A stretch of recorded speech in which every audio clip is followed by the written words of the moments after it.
Hey everyone, welcome to my channel. Before diving into the video, let me tell you why you can prefer my web development playlist. Unlike typical YouTube playlists, this one includes MCQs and assignments just like a real course.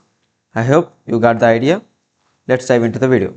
In the last video, we learned how to add different box model properties. Now let's learn how to add image element to our web page. To add image, we use image tag. We write it as img, open angular bracket, img. We use src attribute to include link of required image. I will provide this link in the description. This image tag doesn't contain closing tag because it is a self closing tag. Let's run the code.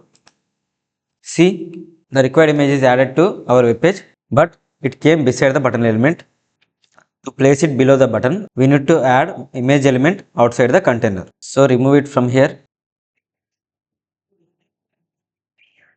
and place outside the container. Now let's run the code. See, we got our image below the button element. To add this image as a background to these elements or to the page, let's remove this.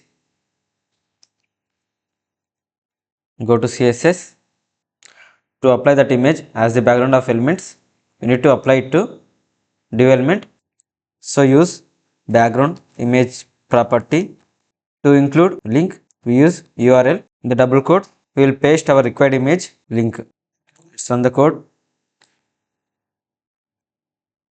See, we got that image as a background, but it is repeated. To make it come once, we use background size and its value cover.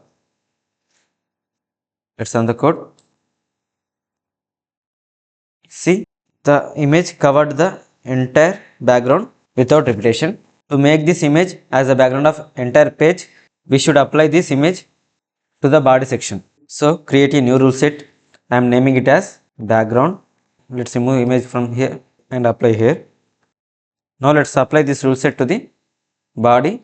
In the opening tag of body, use class attribute and its value is our selector name background. Click tab to accept it. Let's run the code. See, we got the image as our background to the entire page. Let's remove this gray background. So remove the background, apply to the container. Let's run the code.